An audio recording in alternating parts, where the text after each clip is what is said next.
And welcome back to Chemeterian. और आज जो है हम जीओसी के ही फर्दर क्वेश्चन करने जा रहे हैं। ये टेक्निकली जीओसी का हम थर्ड वीडियो करने जा रहे हैं। मतलब अभी तक हमने 30 क्वेश्चन ऑलरेडी कर लिए हैं। ये 31 से स्टार्ट करके 45 तक, क्योंकि आपको पता है कि जीओसी एक बड़ा चैप्टर है, उसमें बहुत सारे कॉन्सेप्ट आते हैं। इसीलिए हम जीओसी के थोड़े एक्स्ट्रा क्वेश्चन कर रहे हैं। तो अगर हम क्वेश्चन की बात करें तो हम क्वेश्चन नंबर 31 से स्टार्ट करते हैं। 31 क्वेश्चन है, which of the following is expected to rotate the plane polarize light.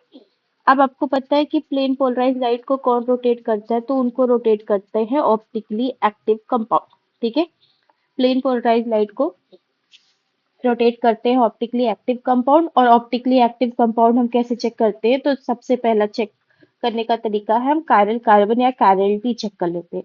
अगर किसी के पास एक कायरल कार्बन है तो वो हमेशा ऑप्टिकल एक्टिव होगा। अगर किसी के पास दो कायरल कार्बन है तो वो ऑप्टिकल एक्टिव और इनएक्टिव दोनों हो सकता है। आपको तब चेक करना है प्लेन ऑफ सिमेट्री। अगर प्लेन ऑफ सिमेट्री है तो वो ऑप्टिकली इनएक्टिव है, और अगर प्लेन ऑफ सिमेट्री नहीं है तो वो ऑप्टिकली एक्टिव है।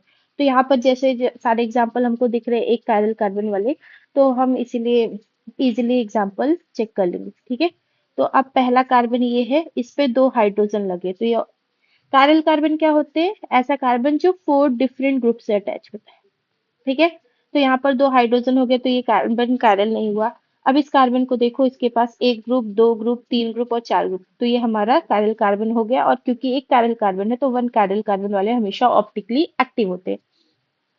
और ऑप्टिकली एक्टिव क्या करते हैं? प्लेन पोलराइज लाइट को रोटेट करते। ठीक है, और इसके बाद अगर हम ये चेक करें तो यहाँ पर ये कार्बन पर दोनों तरफ एथाइल ग्रुप है, तो ये भी हमारा ऑप्टिकली इनएक्टिव हो गया। और इस कार्बन पर अगर हम बात करें, यहाँ दो कायरल कार्बन है, बट क्या है, यहाँ पर प्लेन ऑफ सिमेट्री है, तो दो chiral carbon with plane of symmetry हमारा क्या होता है? ऑप्टिकली इनएक्टिव होता है। तो हमारा answer number B is correct. Then question number next, presence of nitro group in benzene ring. तो ये हमारा नाइट्रो ग्रुप है।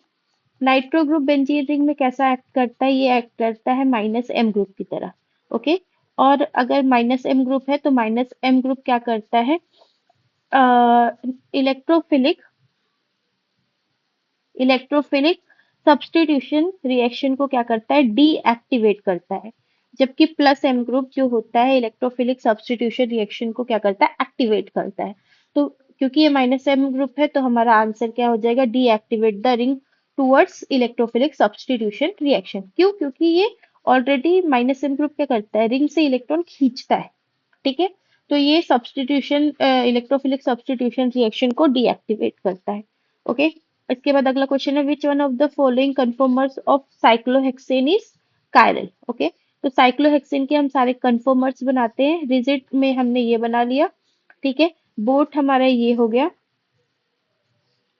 ये हमारा बोट हो गया। अब अगर हम इसको ट्विस्ट बोर्ड बनाने लगे तो ये हमारा ट्विस्ट बोर्ड हो गया, ये हमारा ट्विस्ट बोर्ड हो गया। और चेयर अगर हम बनाने लगे तो चेयर हमारा ये हो गया।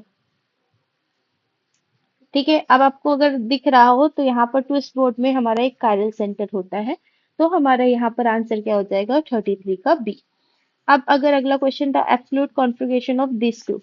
ओके, तो अगर हम इसमें चेक करें तो पहली चीज हम क्या चेक करेंगे? एक एक कार्बन को ले लेंगे, तो ये हमारा कार्बन और ये हमारा कार्बन। ठीक है, अब दोनों कार्बन को चेक करना है। ओके, तो ये हमारा फोर्थ नंबर पर है, और फोर्थ वाला किस पर होना चाहिए? हमारा डैश लाइन पर होना चाहिए। तो ठीक है, अब हम नंबरिंग करेंगे, तो यहाँ पर ये हमारा नंबर 1 होगा। यहाँ पर कार्बन है, यहाँ पर भी कार्बन है, और ये कार्बन किससे अटैच है? दूसरे कार्बन से। और यहाँ पर ये कार्बन किससे अटैच है? ऑक्सीजन से। ओके, तो अगर हम यहाँ पर नंबर करेंगे तो ये COH होगा, और ये, तो ये हमारा हो जाएगा 2। ठीक है, अब हम 1 से 2 जाएंगे, तो 1 से 2 हम कैसे जा रहे हैं? ऐसे जा रहे हैं। इसको हम क्या बोलते हैं? Anti clockwise. ओके, 1 से 2 हम कैसे जा रहे हैं? Anti clockwise. सॉरी, 1 से 2 कैसे जा रहे हैं? हम क्लॉकवाइज जा रहे हैं। ये हमारा क्लॉकवाइज हो गया, और क्लॉकवाइज मतलब राइट, तो ये हमारा हो गया R। ठीक है, नाउ हम इस पे चेक करेंगे, तो इस पे नंबर 1 ये हमारा हो जाएगा। ठीक है, नंबर 1 ये हो गया। नंबर 2 ये हो गया और नंबर 3 ये हो गया, ठीक है। और हम 1 से 2 जाएंगे तो ये हम ऐसे जा रहे हैं, मतलब ये हमारा एस होना चाहिए, लेकिन हमारा एच जो है वो किस लाइन पर है, बोल्ड लाइन पर। और अगर हमारा एच बोल्ड लाइन पर है तो हमको इसको क्या करना पड़ेगा, रोटेट करना पड़ेगा। और हम रोटेट करेंगे तो टेक्निकली हमारा एच इधर जाएगा और ओ एच इधर जाएगा, तो हमारा रोटेशन ऐसा हो जाएगा, ठीक है। तो अगर एच हमारा बोल्ड लाइन पर है तो हमारा जो कॉन्फ़िगरेशन आएगा हम उसको पलट कर चेंज कर देंगे। तो हमारा जो आंसर हो जाएगा वो क्या हो जाएगा, आर एन आर। तो 34 का आर एन आर। सिंपल सी बात है कि अगर आपने यहाँ पर A B C D group लगाया और ये 1 ये 2 और ये 3 और ये 4 है, तो 1 2 2 हमको क्या दिख रहा है, राइट साइड दिख रहा है, तो ये आर हो जाएगा। बट अगर डी इन दोनों में से कहीं पर भी होगा, मतलब फोर्थ नंबर किसी वर्टिकल लाइन पर होगा, तो जो हमारा कॉन्फ़िगरेशन आ रहा है उसका अलग हो जाएगा, ठीक है। अगर हमारा ये होता ए बी और डी यहाँ होता और सी यहाँ होता, तो 1 2 2, तो ये डायरेक्टली आर हो जाता। तो अगर डी वर्टिकल पर है तो आपको चेंज करना पड़ेगा, और हॉरिजॉन्टल पर है तो कोई बात नहीं, तब आपका आंसर सही है, ठीक है। तो 34 का 2। Then question number 35. The electrophile E plus attack on the benzene ring to generate the intermediate sigma complex of the following, which sigma complex is lowest energy। तो हमको इसमें बताना है कि कौन से सिग्मा कॉम्प्लेक्स की जो एनर्जी है वो लोवेस्ट एनर्जी होगी, ठीक है। तो हमको यहाँ पर बताना है, ठीक है।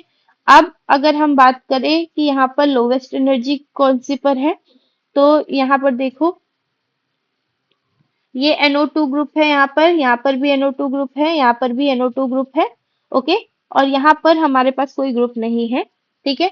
तो अगर हम एनर्जी कॉम्प्लेक्स देखेंगे तो हमारा लोवेस्ट एनर्जी कॉम्प्लेक्स कौन सा हो जाएगा, बी, ओके। तो इस क्वेश्चन का आंसर हमारा क्या हो जाएगा, बी, ठीक है।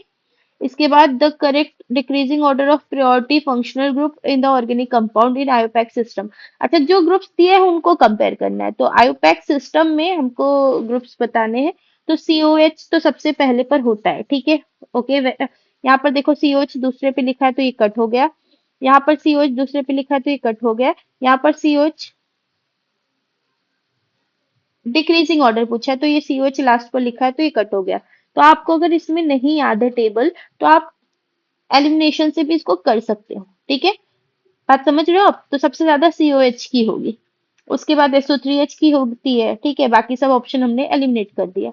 Then the IUPAC name of neopentane. Neo क्या होता है, तो अगर दूसरे कार्बन या दूसरे लास्ट सेकेंड लास्ट कार्बन पर दो CH3 सब्स्टिट्यूट होता है तो वो हमारा नियोपेंटेन होता है। अब नियो ग्रुप्स होते हैं, और यहाँ पर 5 कार्बन है तो ये हमारा नियोपेंटेन बन गया। अब नियोपेंटेन का आयुपैक नेम करेंगे तो ये हो गया 1 2 3। 2 पर क्या है, 2 मेथाइल है, तो हम कैसे इसका नाम लिखेंगे, 2 2 डाई मेथाइल। कितने की चेन, 3 कार्बन की चेन, तो प्रोपेन। तो हमारा आयुपैक नेम इसका ये हो जाएगा, ठीक है। उसके बाद अगला क्वेश्चन है जो हमारा,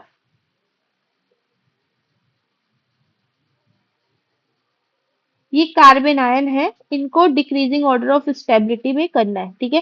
कार्बन आयन की स्टेबिलिटी डायरेक्टली प्रोपोर्शनल टू क्या होती है, -m और -i होती है, और इनवर्सली प्रोपोर्शनल टू +m और +i होती है। अब ये CH3 कौन से ग्रुप है, +i ग्रुप है। Cl3 कौन से ग्रुप है, -i ग्रुप है। कितने, 3, और ये 3। हम यहाँ पर DNP लगाएंगे ऑफकोर्स। एंड यहाँ पर DNP is distance number power, distance सबकी सेम है तो नंबर देखेंगे। +i है कितने, 2। और यहाँ पर हमारा क्या है, तो यहाँ पर हमारा है रेजोनेंस, ठीक है। यहाँ पर हमारा क्या है, रेजोनेंस। बात क्लियर है, तो ये हमारा रेजोनेंस है,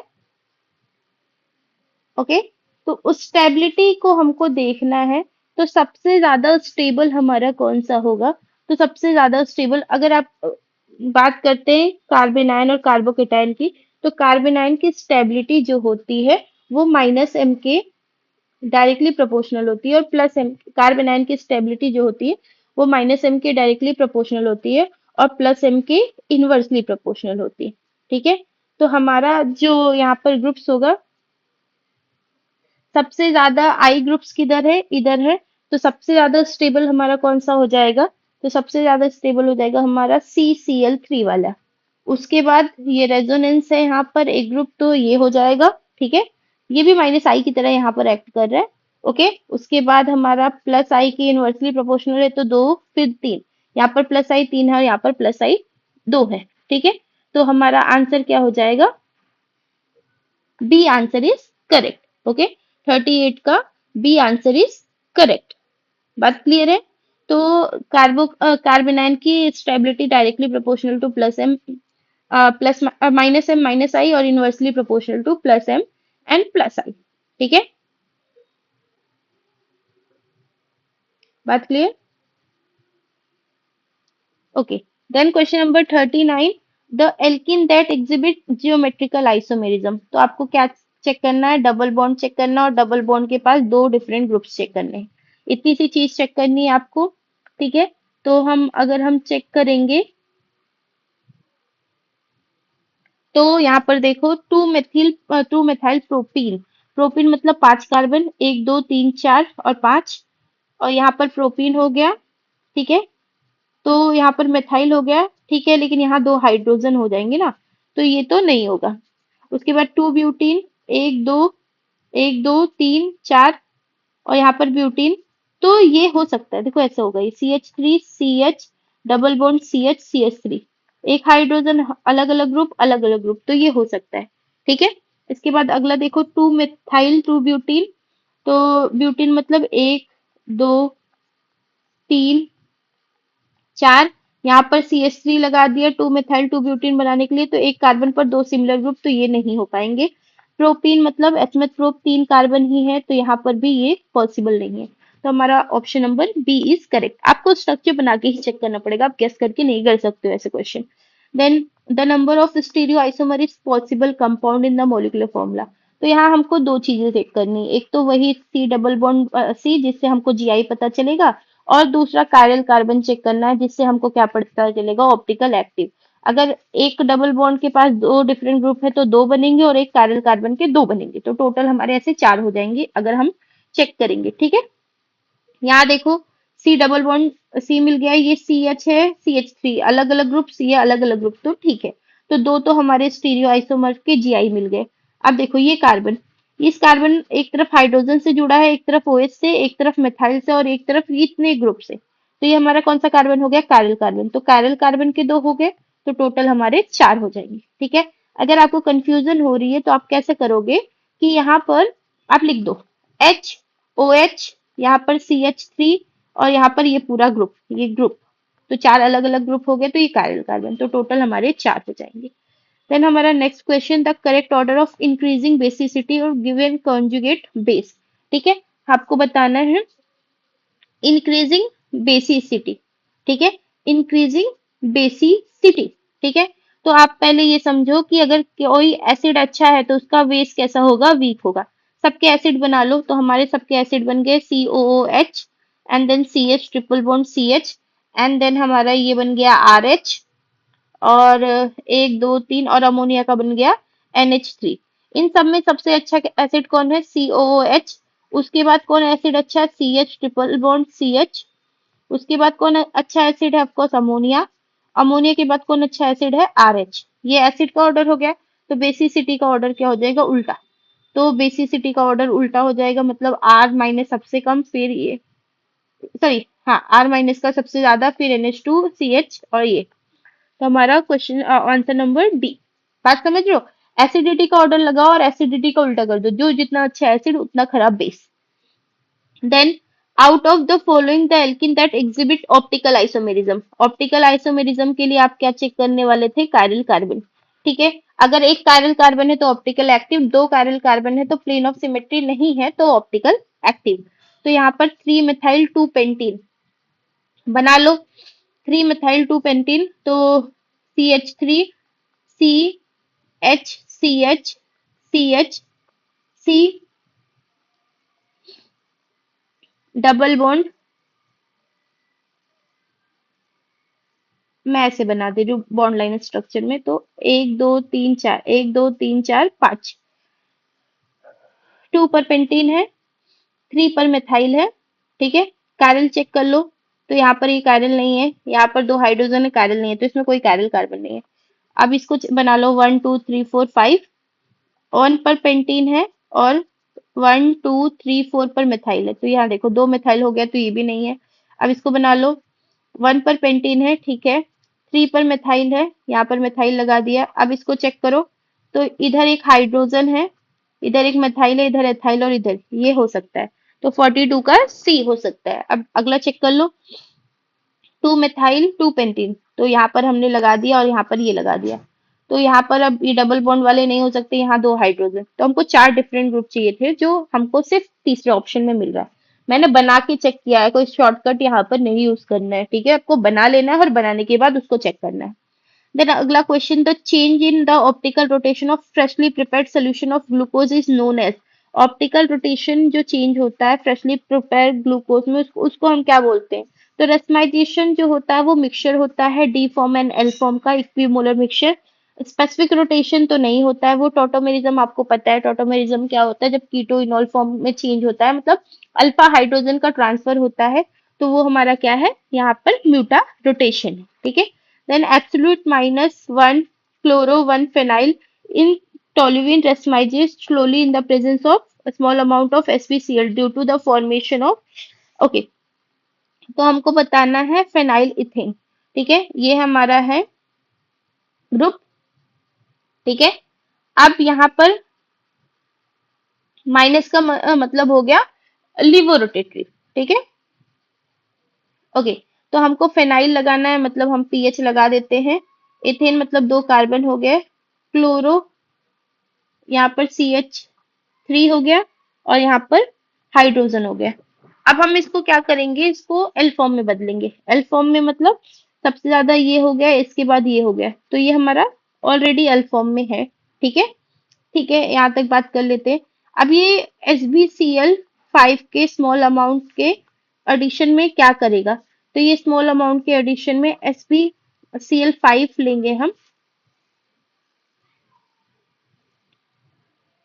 तो ये Cl जो है यहाँ से निकल जाएगा in the form of SbCl6, ठीक है, माइनस, और साथ में यहाँ पर क्या बन जाएगा? प्लस, क्योंकि हेट्रोलिटिक बॉन्ड क्लीवेज हो जाएगा, तो फॉर्मेशन किसका हो रहा है? कार्बोकेटाइन का, ठीक है। 44 का C. Then the order of stability of following carbocation, तो यहाँ पर देखो कार्बोकेटाइन की स्टेबिलिटी जो होती है +m और +i के डायरेक्टली प्रोपोर्शनल होती है, ऑफकोर्स +h के भी, और -m और -i के इनवर्सली प्रोपोर्शनल होती है। ये हमारा कौन सा ग्रुप है? -i1। ये हमारा कौन सा ग्रुप है? +i1। और ये हमारा कौन सा ग्रुप है? ये हमारा रेजोनेंस है, ठीक है। तो ऑफकोर्स अगर एक ही ग्रुप है तो हमारा रेजोनेंस जो है ज्यादा एक्टिव होगा, तो सबसे ज्यादा स्टेबल कौन सा होगा? थर्ड वाला होगा, ठीक है। सबसे ज्यादा स्टेबल थर्ड वाला होगा, ओके। यहाँ पर -i से पहले यहाँ पर देखो कॉन्जुगेशन है, सिंगल बॉन्ड, डबल बॉन्ड और पॉजिटिव, यहाँ पर क्या है? कॉन्जुगेशन है। तो ये कॉन्जुगेशन है, रेजोनेंस है, इसमें भी रेजोनेंस है, इसमें ज्यादा रेजोनेंस है और इसमें कम रेजोनेंस है। तो थर्ड, थर्ड के बाद फर्स्ट और फर्स्ट के बाद सेकेंड, ठीक है। रेजोनेंस से हम इसका आंसर कर रहे हैं, तो हमारा आंसर नंबर 45। होप सो आपको क्वेश्चन समझ में आए हो। आपको पहले क्वेश्चन पॉज करने हैं, सॉल्व करना है, एंड देन आंसर चेक करना है। ओके, और कुछ भी आपका सजेशन होगा या कुछ भी डाउट्स होगे तो आप मुझे कमेंट कर सकते हो। Thank you so much for watching.